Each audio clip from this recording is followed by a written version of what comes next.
ಎಲ್ರಿಗೂ welcome to my YouTube channel Manju designs. So ಇವತ್ತಿನ ವಿಡಿಯೋದಲ್ಲಿ ನಾನು ಕೋಲಮ್ ಡಿಸೈನ್ನ ಯಾವ ಥರ ಹಾಕೋದು ಅಂತ ಹೇಳ್ಬಿಟ್ಟು ಸಿಕ್ಕಾಪಟ್ಟೆ ವೀಡಿಯೋಸ್ನ ನೋಡಿದ್ದೀನಿ. ನಾನು ಕೂಡ ಫಸ್ಟ್ ಟೈಮ್ ಟ್ರೈ ಮಾಡ್ತಿರೋದು. ಹಾಗಾಗಿ ನಾನು ಒಂದಷ್ಟು ಮೆಟೀರಿಯಲ್ಸ್ಗಳನ್ನ ತೊಗೊಂಡು ಬಂದಿದ್ದೆ. ನಾನು ಫಸ್ಟ್ ತೊಗೊಂಡಿರೋದು ಕಾಟನ್ ಸಿಲ್ಕು. ಸೊ ನಾನು ನಾರ್ಮಲಿ ರಾ ಸಿಲ್ಕ್ ತರೋಣ ಅಂತ ಅಂದ್ಕೊಂಡೆ, ಬಟ್ ಸೇಮ್ ಎಕ್ಸಾಕ್ಟ್ ಕಲರ್ ಸಿಕ್ಕಲಿಲ್ಲ ನಾನು ತೊಗೊಂಡಿರೋ ಸ್ಯಾರಿಗೆ. ಸೊ ಹಾಗಾಗಿ ನಾನು ಕಾಟನ್ ಸಿಲ್ಕಲ್ಲಿ ತೊಗೊಂಡಿದ್ದು. ಅದ್ರ ಜೊತೆಗೆ ನಾನು ಗೋಲ್ಡನ್ ಔಟ್ಲೈನರ್ನ ತೊಗೊಂಡಿರೋದು. ಸೊ ನಾನು ಆಲ್ರೆಡಿ ಮೆಟೀರಿಯಲ್ಸ್ಗಳನ್ನೆಲ್ಲ ತೊಗೊಂಡು ಬಂದಿದ್ದಲ್ಲ. ಸೊ ನಿನ್ನೆ ನಾನು ಬ್ಲೌಸ್ನ ಸ್ಟಿಚ್ ಮಾಡಿದ್ದೀನಿ. ಸೊ ಬ್ಯಾಕ್ ಸೈಡ್ ಬಂದುಬಿಟ್ಟು ಬೋಟ್ ನೆಕ್ ಇಟ್ಟಿದಿರೋದು ಬ್ಯಾಕ್ ಸೈಡಲ್ಲಿ, ಆ್ಯಂಡ್ ಫ್ರಂಟ್ ಸೈಡಲ್ಲಿ ನಾನು ಬ್ರಾಡ್ ನೆಕ್ನ ಇಟ್ಟಿದ್ದೀನಿ. ಸೊ ಇದಕ್ಕೆ ನಾವು ಒಗ್ಸು ಕಾಜಿ ಮಾಡಬೇಕು, ಅದನ್ನು ಅಮ್ಮ ಮಾಡ್ತಾರೆ. ಸೊ ಅದ್ರ ಕೆಲಸ ನಂದಲ್ಲ. ಸ್ಟಿಚ್ ಒಂದು ಮಾಡಿರೋದ್ರಿಂದ ಹೈ ಆ್ಯಂಡ್ ಲೋ ನೆಕ್ನ ಇಟ್ಕೊಂಡು ನಾನು ಬ್ಲೌಸ್ನ ಸ್ಟಿಚ್ ಮಾಡಿರೋದು. ಸೊ ಇದಕ್ಕೆ ನಾನು ಕೋಲಮ್ ಡಿಸೈನ್ನ ಹಾಕೋಣ ಅಂತ ಹೇಳ್ಬಿಟ್ಟು ಫಸ್ಟೇ ಸ್ಟಾರ್ಟಿಂಗ್ಗೆ ನಾವು ಬ್ಲೌಸ್ ಮೇಲೆ ಮಾರ್ಕ್ ಅದಕ್ಕಿಂತ ಮುಂಚೆ ನಾವು ಪೇಪರಲ್ಲಿ ಫಸ್ಟು ಸ್ವಲ್ಪ ಪ್ರಾಕ್ಟೀಸ್ ಮಾಡಿಕೊಂಡು ಅದಾದಮೇಲಿಂದ ಬ್ಲೌಸ್ಗೆ ಕೋಲಮ್ ಹಾಕೋಣ ಅಂತ. ಸೊ ಬನ್ನಿ ಯಾವ ಥರ ಹಾಕೋದಂತ ನೋಡೋಣ. ಬ್ಲೌಸ್ಗೆ ಡೈರೆಕ್ಟಾಗಿ ನಾವು ಕೋಲಮ್ ಡಿಸೈನ್ ಹಾಕೋದಕ್ಕಿಂತ, ಯಾಕಂದರೆ ನಾನು ಫಸ್ಟ್ ಟೈಮ್ ಹಾಕ್ತಿರೋದ್ರಿಂದ ರಿಸ್ಕ್ ತೊಗೊಳ್ಳೋದು ಬೇಡ ಅಂತ. ಸೊ ಅದಕ್ಕೆ ಬೇಕಾಗಿರೋದನ್ನು ನಾನು ಮೆಟೀರಿಯಲ್ಸ್ ತೊಗೊಂಡು ಬಂದಿದ್ನಲ್ಲ, ಆವಾಗಲೇ ಪರ್ಚೇಸ್ ಮಾಡ್ಕೊಂಡು ಬಂದಿದ್ದೆ. ಸೊ ಏನೇನು ಅಂತಂದರೆ, ಫಸ್ಟು ವೈಟ್ ಕಾರ್ಬನ್ ಶೀಟ್ನ ತಂದಿರೋದು. ಸೊ ಈ ಥರ ನಾವು ಪ್ರಿಂಟ್ ಮಾಡಿದಾಗ ವೈಟ್ ಕಲರಲ್ಲಿ ಬರುತ್ತೆ. ಸೊ ಆ ಥರದ್ದು, ಯಾಕಂದರೆ ನಾವು ಬ್ಲೌಸಿಗೆ ಮಾಡ್ತಿರೋದ್ರಿಂದ ವೈಟ್ ಕಾರ್ಬನ್ ಶೀಟ್ಸ್ನ ತೊಗೊಂಡು ಬಂದಿರೋದು. ಸೊ ನಾವು ಸ್ಯಾರಿಗೆ ಫಸ್ಟು ನಾನು ಪ್ರಿಂಟ್ ಮಾಡಿಕೊಂಡು ಅದಾದಮೇಲಿಂದ ನಾನು ವರ್ಕ್ ಮಾಡ್ತೀನಿ. ಯಾಕಂದರೆ ನಾನು ಫಸ್ಟ್ ಟೈಮ್ ಟ್ರೈ ಮಾಡ್ತಿರೋದ್ರಿಂದ ಬ್ಲೌಸ್ ಕೆಟ್ಟೋಗಬಾರ್ದು ಅನ್ನೋ ಒಂದೇ ಪರ್ಪಸ್ಗೆ ನಾನು ಇದನ್ನು ತೊಗೊಂಡಿರೋದು. ಯಾರ್ಯಾರೆಲ್ಲ ಫಸ್ಟ್ ಟೈಮ್ ಮಾಡ್ತಿದ್ದೀರಾ, ಈ ಒಂದು ಸ್ಟೆಪ್ನ ಫಾಲೋ ಮಾಡಿದ್ರಿ ಅಂತಂದರೆ ಬ್ಲೌಸ್ ಕೆಟ್ಟೋಗೋ ಚಾನ್ಸಸ್ ಕಡಿಮೆ ಇರುತ್ತೆ. ರಿಸ್ಕ್ ತೊಗೊಳೋದು ಬೇಡ. ಸ್ಟಾರ್ಟಿಂಗಲ್ಲೇ ಈ ಥರದ್ರಲ್ಲಿ ಮಾಡಿಕೊಂಡು ಅದಾದಮೇಲಿಂದ ನಾವು ಕೋಲಮ್ ಡಿಸೈನ್ನ ಮಾಡ್ಕೋಬೋದು. ಅದಾದಮೇಲಿಂದ ನಾನು ಯಾವುದಾದ್ರೂ ಒಂದು ಶೀಟ್ನ ತೊಗೊಂಡು ಫಸ್ಟು ನಾನು ಬರ್ಕೊಳ್ತೀನಿ. ಬರ್ಕೊಂಡಿದ್ದು ಆದಮೇಲಿಂದ ನಾನು ಪ್ರಿಂಟ್ನ ಮಾಡ್ಕೊಳ್ಳೋದು. ಸೊ ಹಾಗಾಗಿ ಯಾವುದಾದ್ರೂ ಒಂದು ಶೀಟಿಗೆ ನೋಡಿ ಬರ್ಕೊಳ್ಳೋದು. ಆ್ಯಂಡ್ ಏನು ಗೊತ್ತಾ, ನನಗೆ ನಾರ್ಮಲಾಗಿ ಚಿಕ್ಕ ಚಿಕ್ಕ ರಂಗೋಲಿಗಳೆಲ್ಲ ಬರುತ್ತೆ, ಬಟ್ ಕೋಲಮ್ ಬಳ್ಳಿ ರಂಗೋಲಿ ಅಂತ ಹೇಳ್ತಾರಲ್ಲ, ಅದ್ರ ಬಗ್ಗೆ ನೋ ಐಡಿಯಾ, ನನಗೇನು ಗೊತ್ತೇ ಇಲ್ಲ. ಸೊ ಹಾಗಾಗಿ ನಾನು ಕೂಡ ಇನ್ಸ್ಟಾಗ್ರಾಮಲ್ಲಿ ತುಂಬ ವೀಡಿಯೋಸ್ನ ನೋಡಿ ಫಸ್ಟು ಬರ್ಕೊಂಡು ಅದಾದಮೇಲಿಂದ ಪ್ರಿಂಟ್ ಮಾಡ್ಕೊಳ್ಳೋಣ ಅಂತ ತುಂಬ ರಿಸ್ಕ್ ತೊಗೊಳ್ತಾ ಇದ್ದೀನಿ. ಬಟ್ ನೋಡೋಣ ಯಾವ ಥರ ಬರುತ್ತೆ ಅಂತ, ಟ್ರೈ ಮಾಡೋಣ. ಚೆನ್ನಾಗಿ ಬಂತು ಅಂತಂದರೆ ಇನ್ನೂ ಚೆನ್ನಾಗಿ ಟೆಂಪಲ್ ಡಿಸೈನ್ಸ್ ಎಲ್ಲ ಹಾಕಬೇಕಂತ ತುಂಬ ಇಷ್ಟ ಇದೆ. ಬಟ್ ಸ್ಟಾರ್ಟಿಂಗಲ್ಲೇ ಅಷ್ಟು ರಿಸ್ಕ್ ತೊಗೊಳೋದು ಬೇಡ. ಸೊ ಚಿಕ್ಕ ಚಿಕ್ಕ ಡಿಸೈನ್ಸ್ನ ಹಾಕಿ ಅದಾದಮೇಲಿಂದ ದೊಡ್ಡ ದೊಡ್ಡ ಡಿಸೈನ್ಸ್ನ ಹಾಕೋಬೋದು. ಸೊ ನಾನು ಫಸ್ಟ್ ಅಟೆಂಪ್ಟಲ್ಲಿ ಯಾವ ಥರ ಸಕ್ಸೀಡ್ ಆಗ್ತೀನಿ ಅಂತ ಮುಂದೆ ನೋಡ್ಕೊಂಡು ಹೋಗೋಣ. ಸೊ ಈ ಥರ ನಾನು ಫಸ್ಟು ಒಂದು ಬುಕ್ಕಿಗೆ ಬರ್ಕೊಳ್ತೀನಿ. ಆ್ಯಂಡ್ ಇನ್ನೂ ಒಂದು ಏನು ಗೊತ್ತಾ, ನಾನು ಪೇಜೆಲ್ಲ ತುಂಬ ಚೆಕ್ ಮಾಡ್ತಿದ್ದೀನಿ ಡಿಸೈನ್ಸ್ಗಳೆಲ್ಲ ಯಾವ್ದು ಹಾಕೋದು ಅಂತ ಹೇಳ್ಬಿಟ್ಟು. ನನಗೆಲ್ಲ ಡಿಸೈನ್ಸು ಒಂದೇ ಥರ ಅನ್ನಿಸ್ತಾ ಇದೆ. ನನಗೆ ಗೊತ್ತಿಲ್ಲ ಯಾವ್ದು ಚೂಸ್ ಮಾಡಬೇಕು ಅಂತ. ಸಿಕ್ಕಾಪಟ್ಟೆ ಹುಡುಕ್ತಿದ್ದೀನಿ, ಎಲ್ಲ ಒಂದೇ ಥರನೇ ಕಾಣಿಸ್ತಿದೆ. ನನ್ನ ಥರನೇ ನೀವುನಾ, ನನ್ನ ಥರ ಯಾರ್ಯಾರಿದ್ದೀರಾ ಕಮೆಂಟ್ ಮಾಡಿ. ರಿಸ್ಕ್ ಎಲ್ಲ ಯಾಕೆ ಅಂತ ಒಂದ್ಸತಿ ಇಷ್ಟು ಮಾತ್ರ ಹಾಕೋಣ ಅಂತ ಅನಿಸುತ್ತೆ. ಬಟ್ ಆದರೂ ರಿಸ್ಕ್ ತೊಗೊಳ್ಳೋಣ ಅಂಥೇಳಿ ಸ್ವಲ್ಪ ದೊಡ್ಡ ಹುಡುಕ್ತಾ ಇರೋದು. ದೊಡ್ಡ ಡಿಸೈನ್ನ ಹುಡುಕ್ತಾ ಇದ್ದೀನಿ. ಸಿಕ್ಕಾಪಟ್ಟೆ ಡಿಸೈನ್ಗಳನ್ನೆಲ್ಲ ಹುಡುಕಿ ಲಾಸ್ಟಿಗೆ ಆಯಿತು ರಿಸ್ಕ್ ತೊಗೊಂಡ್ಬಿಡೋಣ ಅಂತ ಹೇಳ್ಬಿಟ್ಟು ಒಂದು ಟೆಂಪಲ್ ಡಿಸೈನ್ನ ಮಾಡ್ಕೊಳ್ಳೋಣ ಅಂತ ಹೇಳ್ಬಿಟ್ಟು ಇವಾಗ ನಾನು ಅದನ್ನು ಬರೆಯೋಕ್ಕೆ ಸ್ಟಾರ್ಟ್ ಮಾಡಿದೆ. ಎಲ್ಲ ಒಂದೇ ಥರನೇ ಫೀಲ್ ಆಗ್ತಿತ್ತು. ಬಟ್ ಆದ್ರೂ ಇವಾಗ ಫಸ್ಟ್ ನಾನು ಬುಕ್ಕಿಗೆ ಈ ಥರ ಚುಕ್ಕೆ ಎಲ್ಲ ಇಟ್ಕೊಂಡು ಬಳ್ಳಿ ರಂಗೋಲಿನ ಬಿಡಿಸ್ಲಿಕ್ಕೆ ಸ್ಟಾರ್ಟ್ ಮಾಡಿದೆ. ನಾನು ಪ್ರಿಪೇರ್ ಮಾಡಿರೋದು 2 ಡಿಸೈನು. ಸೊ ಆವಾಗಲಿಂದ ನಾನು ಕೋಲಮ್ ಡಿಸೈನ್ನ ಟ್ರೈ ಮಾಡೋಣ, ಸಿಂಪಲ್ ಯಾವುದಾದ್ರು ಚಿಕ್ಕ ಡಿಸೈನ್ನ ಟ್ರೈ ಮಾಡೋಣ ಅಂತ ಅಂದ್ಕೊಂಡಿದ್ದೆ. ಅಂದರೂ ನನಗೆ ತುಂಬ ಇಷ್ಟ ಆಯ್ತಿದ್ದು ಅಂತಂದರೆ ಈ ಥರದ್ದು ಯಾವುದಾದ್ರೂ ಟೆಂಪಲ್ ಡಿಸೈನ್ನ ಹಾಕೋಣ ಅಂತ ಹೇಳ್ಬಿಟ್ಟು. ಸೊ ಟ್ರೈ ಮಾಡಿದ್ದೀನಿ. ಅಷ್ಟೊಂದು ಫಿನಿಶಿಂಗ್ ಬಂದಿಲ್ಲ, ಬಟ್ ಸ್ಟಿಲ್ ಇನ್ನೊಂದು 2-3 ಸತಿ ಪ್ರಾಕ್ಟೀಸ್ ಮಾಡಿಬಿಟ್ಟು ಅದಾದಮೇಲಿಂದ ನಾನು ಬ್ಲೌಸ್ಗೆ ಪ್ರಿಂಟ್ ಮಾಡ್ಕೋತೀನಿ. ಯಾವ ಥರ ಅಂಥೇಳಿ ತೋರಿಸ್ತೀನಿ.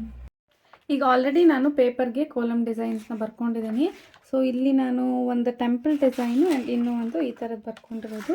ಸ್ಲೀವ್ಸಿಗೆ ಒಂದು ಆ್ಯಂಡ್ ಬ್ಯಾಕ್ ಸೈಡು ನಾನು ಬೋಟ್ ನೆಕ್ ಇಕ್ಕಿರೋದ್ರಿಂದ ಅದಕ್ಕೆ ಒಂದು. ಸೊ ಸ್ವಲ್ಪ ಬರ್ಕೊಂಡು ಕಂಪ್ಲೀಟ್ ಮಾಡ್ಕೊಂಡಿದ್ದೀನಿ. ಇವಾಗ ಬ್ಲೌಸ್ಗೆ ಯಾವ ಥರ ಮಾರ್ಕಿಂಗ್ ಮಾಡೋದು ಅಂತ ನೋಡೋಣ. ಸೊ ಇವಾಗ ನಾನು ಬ್ಲೌಸ್ಗೆ ಪ್ರಿಂಟ್ ಮಾಡೋಣ ಅಂತ ತೊಗೊಂಡಿರೋದು. ಸೊ ಈ ಥರ ನಾವು ಕೈ ಮೇಲ್ಗಡೆ ಬರೋ ಥರ ಅಗಲ ಮಾಡಿಕೊಂಡು ತೋಳನ್ನ ಅದ್ರ ಮೇಲ್ಗಡೆ ಇವಾಗ ನಾವು ಫಸ್ಟು ಬ್ಲೌಸ್ ಮೇಲ್ಗಡೆ ಕಾರ್ಬನ್ ಶೀಟ್ನ ಇಟ್ಕೋಬೇಕು, ಆಯಿತಾ. ಬ್ಲೌಸ್ನ ಕ್ಲೀನಾಗಿ ನಾವು ಸ್ಟ್ರೈಟ್ ಮಾಡಿಕೊಂಡು ಅದಾದಮೇಲಿಂದ ನಾನು ಒಂದು ಕಾರ್ಬನ್ ಶೀಟ್ನ ತಗೊಳ್ಳೋದು. ಬಟ್ ಆದರೆ ನೀವು ಡಿಸೈನ್ ಹಾಕಿದ್ದೀರಲ್ಲ ಅದನ್ನು ಕ್ಲೀನಾಗಿ ಅದೆಷ್ಟು ಬರುತ್ತೆ ಅಂತ ನೋಡಿಕೊಂಡು ಅಷ್ಟನ್ನು ಕಾರ್ಬನ್ ಶೀಟ್ ಇಟ್ಕೊಂಡು ಮಾರ್ಕ್ನ ಮಾಡ್ಕೋಬೇಕು. ಸೊ ಇಲ್ಲಿ ನಾನು ತೋರಿಸ್ತಿರೋ ಥರ ಫಸ್ಟು ಕಾರ್ಬನ್ ಶೀಟ್ನ ಇಡಬೇಕು. ಕಾರ್ಬನ್ ಶೀಟ್ ಇಟ್ಟಿದ್ದು ಆದಮೇಲೆ ನಾವು ರಂಗೋಲಿ ನಾವು ಬರ್ಕೊಂಡಿರೋದು ಪೇಪರ್ ಮೇಲೆ ಬರ್ಕೊಂಡಿದ್ವಲ್ಲ ಅದನ್ನು ಇಡಬೇಕು. ಅದನ್ನು ಇಟ್ಟು ಎರಡನ್ನೂ ಕೂಡ ಫಸ್ಟು ಕಾರ್ಬನ್ ಶೀಟು ಅದಾದಮೇಲಿಂದ ನಾವು ಪೇಪರಲ್ಲಿ ಬರ್ಕೊಂಡಿರೋದು ಈ ಥರ ಇಟ್ಕೊಂಡು ನಾರ್ಮಲಾಗಿ ಬರ್ಕೋತೀವಲ್ಲ, ಈಗ ತಿದ್ದಬೇಕು. ರಂಗೋಲಿ ನಾವು ಬರ್ಕೊಂಡಿರೋದ್ರ ಮೇಲೆ ತಿದ್ಕೋತಾ ಹೋದ್ವಿ ಅಂತಂದರೆ ಅದು ನೀಟಾಗಿ ಪ್ರಿಂಟ್ ಬರುತ್ತೆ. ಬಟ್ ಇನ್ನೂ ಒಂದು ಏನಂದರೆ, ಈಗ ಅರ್ಧಂಬರ್ಧ ಹಾಕಿ ಜರುಗ್ಸೋದು ಇಲ್ಲ ಅಂತಂದರೆ ಕೈ ಬಿಡೋದು ಮತ್ತು ಎಲ್ಲಿಂದ ಸ್ಟಾರ್ಟ್ ಮಾಡಿದ್ದು ಈ ಥರ ಎಲ್ಲ ಮಾಡಿದ್ರೆ ಪ್ರಿಂಟು ಕ್ಲೀನಾಗಿ ಬರೋಲ್ಲ, ಎಲ್ಲ ಸಪ್ರೇಟಾಗಿ ಬಂದ್ಬಿಡೋದು, ಇಲ್ಲ ಅಂತಂದರೆ ಕ್ಲೀನಾಗಿ ಫಿನಿಶಿಂಗ್ ಬರೋದಿಲ್ಲ. ಸೊ ಹಾಗಾಗಿ ನೀವು ಸ್ಟಾರ್ಟ್ ಮಾಡ್ತಿರಲ್ಲ, ಸ್ಟಾರ್ಟ್ ಮಾಡಿದ ತಕ್ಷಣದಿಂದ ಹಿಡ್ದು ಅದು ಪೂರ್ತಿ ಡಿಸೈನ್ ಮುಗಿಯೋವರೆಗೂ ನೀವು ಕೈ ತೆಗಿಯೋಕ್ಕೆ ಹೋಗಬೇಡಿ. ಏನೇನಿದೆಯೋ ಅದು ಪೂರ್ತಿ ಕ್ಲೀನಾಗಿ ಕವರ್ ಆದಮೇಲೆ ನೀವು ಕೈನ ತೆಗೀರಿ, ಓಕೆನಾ. ಇಲ್ಲಿ ನಾನು ಆ ಸ್ಲೀವ್ಸ್ ಒಳಗಡೆ ಆ ಪೇಪರ್ನ ಇಡ್ತಿದ್ದೀನಿ ಫಾರ್ ಎಕ್ಸ್ಟ್ರಾ ಕೇರ್.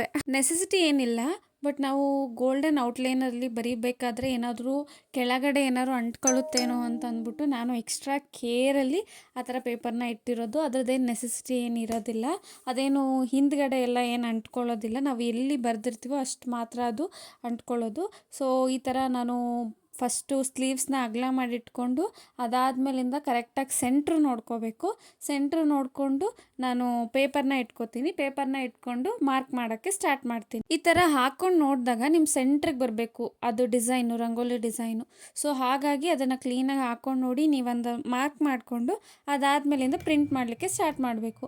ಈ ಥರ ಸೆಂಟ್ರಿಗೆ ನಾವು ಫಸ್ಟು ಕಾರ್ಬನ್ ಶೀಟ್ನ ಇಡಬೇಕು. ಸೊ ಪೂರ್ತಿ ವೈಟ್ ಇರೋದು ಕೆಳಗಡೆ ಬರಬೇಕು, ಈ ಥರ ಬರೆದಿರೋದು ಮೇಲ್ಗಡೆ ಬರಬೇಕು.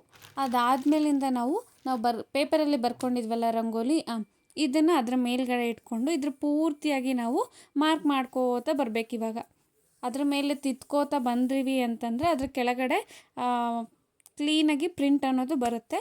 ಅದಕ್ಕೆ ನಾವು ಗೋಲ್ಡನ್ ಔಟ್ಲೈನರಲ್ಲಿ ಬರ್ಕೋತಾ ಹೋದ್ವಿ ಅಂತಂದರೆ ನೀಟಾಗಿ ಬರುತ್ತೆ. ಯಾವ ಥರ ಬಂತು ಅಂತ ನೋಡೋಣ. ಫಸ್ಟು ನಾನು ಕಾರ್ಬನ್ ಶೀಟ್ ತೆಗ್ದಿದ ತಕ್ಷಣ ಸ್ವಲ್ಪ ಕನ್ಫ್ಯೂಸಂಗ್ ಆಗಿತ್ತು ಬರುತ್ತೋ ಇಲ್ವೋ ಅಂತ, ಬಟ್ ಆದರೆ ನೀಟಾಗಿ ಬಂದಿದೆ. ಇದ್ರ ಮೇಲ್ಗಡೆನೆ ನಾನು ಗೋಲ್ಡನ್ ಔಟ್ಲೈನರಲ್ಲಿ ಬರ್ಕೊಳ್ಳೋದು. ಆ್ಯಂಡ್ ಬ್ಯಾಕ್ ಸೈಡ್ ಕೂಡ ಟೆಂಪಲ್ ಡಿಸೈನ್ ಕೂಡ ನಾನು ಮಾಡಿಕೊಂಡೆ. ನನಗಂತೂ ಇದು ನೋಡಿ ಪೂರ್ತಿ ಬ್ಯೂಟಿಫುಲ್ಲಾಗಿ ಕಾಣಿಸ್ತಿತ್ತು, ಎಷ್ಟು ಚೆನ್ನಾಗಿ ಕಾಣಿಸ್ತಿತ್ತು, ಸಿಕ್ಕಾಪಟ್ಟೆ ಖುಷಿ ಆಯಿತು. ಸೊ ಈ ಥರ ಮಾರ್ಕ್ ಮಾಡ್ಕೊಂಡಿದ್ದೀನಿ. ಇವಾಗ ನಾನು ಇದ್ರ ಮೇಲೆ ಔಟ್ಲೈನರ್ನ ಬರ್ಕೊಳ್ಳೋದು. ಸೊ ಇದಕ್ಕೆ ಎಕ್ಸ್ಟ್ರಾ ನಾನು ಏನು ಮಾಡ್ತೀನಿ ಅಂದರೆ ಬ್ಯಾಕ್ ಸೈಡಲ್ಲಿ ಟೆಂಪಲ್ ಸೈಡ್ ಆ ಕಡೆ ಈ ಕಡೆ ನಾನು ಸ್ಟ್ರೈಟಾಗಿ ಬಳ್ಳಿ ರಂಗೋಲಿ ಥರ ಮಾಡ್ಕೊಳ್ತೀನಿ. ಆ್ಯಂಡ್ ನೆಕ್ ಮೇಲೆ ಕೂಡ ಸೇಮ್ ಅದೇ ಥರನೇ ಬರೋ ಥರ ಗೋಲ್ಡನ್ ಔಟ್ಲೈನರಲ್ಲಿ ಬರ್ಕೋತಾ ಹೋಗ್ತೀನಿ.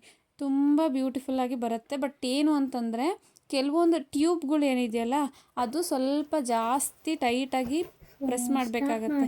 ನಾವು ನಾರ್ಮಲಾಗಿ ಪ್ರೆಸ್ ಮಾಡ್ಕೊಂಡ್ವಿ ಅಂದರೆ ಅದು ಕ್ಲೀನಾಗಿ ಬರೋದಿಲ್ಲ. ಸೊ ನಾನು ಒಂದ್ಸತಿ ಫಸ್ಟ್ ಪೇಪರ್ ಮೇಲೆ ಬರೆದು ನೋಡಿದೆ, ಈ ಥರ ಎಳೆದು ಬರ್ತಾ ಇದೆ ಅಂತ ಕನ್ಫರ್ಮ್ ಮಾಡಿಕೊಂಡು ಅದಾದಮೇಲಿಂದ ಬ್ಲೌಸ್ಗೆ ಸ್ಟಾರ್ಟ್ ಮಾಡಿದೆ ವರ್ಕ್ ಮಾಡೋಕ್ಕೆ. ಬಟ್ ಏನು ಅಂತಂದರೆ ಇದು ಆರಕ್ಕೆ ಎಷ್ಟು ಟೈಮ್ ತೊಗೊಳುತ್ತೆ ಅಂತಂದರೆ, ನಾನು ಫಸ್ಟು ಟೆಂಪಲ್ದು ಕಂಪ್ಲೀಟ್ ಮಾಡಾದಮೇಲೆ ಒಂದು ಸೈಡ್ ಇಟ್ಟಿದೆ ಸ್ವಲ್ಪ ಆರಲಿ ಅಂತ ಅಂದ್ಬಿಟ್ಟು. 2 ಅವರ್ಸ್ ಆಯಿತು, ಅದು ಇನ್ನೂ ಕ್ಲೀನಾಗಿ ಆರಿರಲಿಲ್ಲ ಗೊತ್ತಾ. ಅದು ಜಾಸ್ತಿ ಟೈಮ್ ತೊಗೊಳುತ್ತೆ. ಹಾಗಾಗಿ ಫಸ್ಟೇ ಎಲ್ಲದನ್ನು ಕಂಪ್ಲೀಟ್ ಮಾಡಿ ಆರಕ್ಕೆ ಬಿಟ್ಬಿಡಬೇಕು, ಅವಾಗ ಈಸಿಯಾಗಿ ಆರ್ಕೊಳ್ಳುತ್ತೆ. ಸೊ ಈ ಥರ ನಾನು ಸ್ಟಾರ್ಟ್ ಮಾಡಿರೋದು. ಸ್ಟಾರ್ಟಿಂಗಲ್ಲಿ ಫುಲ್ ಖುಷಿ ಆಗ್ಬಿಟ್ಟು ಮಾಡೋಕ್ಕೆ ಸ್ಟಾರ್ಟ್ ಮಾಡಿದೆ. ಆಮೇಲೆ ಆಗ್ತಾ ಸಿಕ್ಕಾಪಟ್ಟೆ ಬೋರ್ ಬಂದುಬಿಡ್ತು. ಸೊ ಈ ಥರ ನಾವು ಹಾಕೋತಾ ಹೋಗಬೇಕು. ಬಟ್ ಹ್ಯಾಂಡ್ ಪ್ರೆಸ್ ಮಾಡಿ ಕೈ ಒಂದು ಸ್ವಲ್ಪ ನೋವು ಬರುತ್ತೆ. ಅದು ಬಿಟ್ವಿ ಅಂತಂದರೆ ಔಟ್ಪುಟ್ ಮಾತ್ರ ಬ್ಯೂಟಿಫುಲ್ಲಾಗಿ ಬರುತ್ತೆ. ಸೊ ಈ ಥರ ಪೂರ್ತಿಯಾಗಿ ಟೆಂಪಲ್ ಕಂಪ್ಲೀಟ್ ಮಾಡಿದ್ಮೇಲೆ ಸೊ ನಿಮ್ಗೆ ಒಂದು ತೋರಿಸ್ಲಾ, ಇಲ್ಲಿ ನೋಡಿ ವಿತೌಟ್ ಚುಕ್ಕೆದು ನಾನು ತೋರಿಸಿರೋದು. ಬಟ್ ವಿತ್ ಚುಕ್ಕೆ ಹಿಟ್ಟು ತೋರಿಸ್ತೀನಲ್ಲ ಅವಾಗ ಅದ್ರ ಲುಕ್ಕೇ ಪೂರ್ತಿಯಾಗಿ ಚೇಂಜ್ ಆಗಿಬಿಡುತ್ತೆ. ಇಷ್ಟು ಚಿಕ್ಕ ಚಿಕ್ಕ ಡೀಟೇಲ್ಸ್ಗಳು ಎಷ್ಟು ಗ್ರ್ಯಾಂಡ್ ಲುಕ್ ಕೊಡುತ್ತೆ ಅಂತ. ಫೈನಲಾಗಿ ಎಲ್ಲ ಕಂಪ್ಲೀಟ್ ಮಾಡಿದೆ, ಬಟ್ ಯಾಕೋ ಸ್ವಲ್ಪ ಸಿಂಪಲ್ ಅನ್ನಿಸ್ತಿತ್ತು. ಹಾಗಾಗಿ ನಾನು ಇಲ್ಲಿ ಬಾರ್ಡರ್ಸ್ಗಳನ್ನ ಕೂಡ ಜಾಯಿನ್ ಮಾಡೋಣ ಅಂತೇಳ್ಬಿಟ್ಟು ಪ್ರಿಂಟ್ ಮಾಡಿಕೊಂಡು ಈಗ ನಾನು ಅದ್ರ ಮೇಲೆ ವರ್ಕ್ ಮಾಡ್ತಾ ಇರೋದು. ಸೊ ಈ ಥರ ಮಾಡಿಕೊಂಡು ಪೂರ್ತಿಯಾಗಿ ಫಿನಿಶ್ ಆದಮೇಲೆ ಬ್ಲೌಸ್ ಯಾವ ಥರ ಕಾಣಿಸ್ತಿದೆ ಅಂದರೆ ಸಿಕ್ಕಾಪಟ್ಟೆ ಚೆನ್ನಾಗಿ ಕಾಣಿಸ್ತಿದೆ. ಹೇಗೆ ಬಂತು ಅಂತಂದು ಕಮೆಂಟಲ್ಲಿ ತಿಳಿಸಿ. ಇವಾಗಿರೋ ಹಬ್ಬದ ಸೀಸನ್ಗಳಲ್ಲಿ ನೀವು ಕೂಡ ನಿಮ್ಮ ಬ್ಲೌಸ್ಗಳಿಗೆ ಈ ಥರದ್ದು ಟ್ರೈ ಮಾಡಿ. ಹೇಗೆ ಬಂತು ಅಂತಂದು ಕಮೆಂಟಲ್ಲಿ ತಿಳಿಸಿ. ಬೇಗ ಬೇಗ ಚಾನಲ್ನ ಸಬ್ಸ್ಕ್ರೈಬ್ ಮಾಡ್ಕೊಳ್ಳಿ. ಇದೇ ಥರ ಡಿಫ್ರೆಂಟ್ ಟೈಪ್ ಆಫ್ ಡಿಸೈನ್ಸ್ಗಳು, ಬೇರೆ ಬೇರೆ ವೀಡಿಯೋಸ್ಗಳನ್ನ ನನ್ನ ಚಾನಲಲ್ಲಿ ನಾನು ಅಪ್ಲೋಡ್ ಮಾಡ್ತಾನೆ ಇರ್ತೀನಿ. ಸೊ ಹೇಗೆ ಬಂತು ಅಂತಂದು ತಿಳಿಸಿ. ನೆಕ್ಸ್ಟ್ ವೀಡಿಯೋದಲ್ಲಿ ಇನ್ನೂ ಬ್ಯೂಟಿಫುಲ್ ಆಗಿರುವಂತಹ ಡಿಸೈನ್ನ ತೊಗೊಂಡು ಬರ್ತೀನಿ. ಸೊ ಫೈನಲ್ ಔಟ್ಪುಟ್ ನೋಡಿದ್ದೀರಲ್ವ, ಹೇಗೆ ಬಂತು ಅಂತಂದು ಕಮೆಂಟಲ್ಲಿ ತಿಳಿಸಿ. ಆ್ಯಂಡ್ ನೆಕ್ಸ್ಟು ಇದೇ ಥರನೇ ಯಾವುದಾದ್ರೂ ಬೇರೆ ಡಿಸೈನ್ ಬೇರೆ ಯಾವ ಥರ ವೀಡಿಯೋ ಬೇಕು ಅಂತಂದು ಕಮೆಂಟಲ್ಲಿ ತಿಳಿಸಿ. Bye. Don't forget to follow and subscribe to my channel.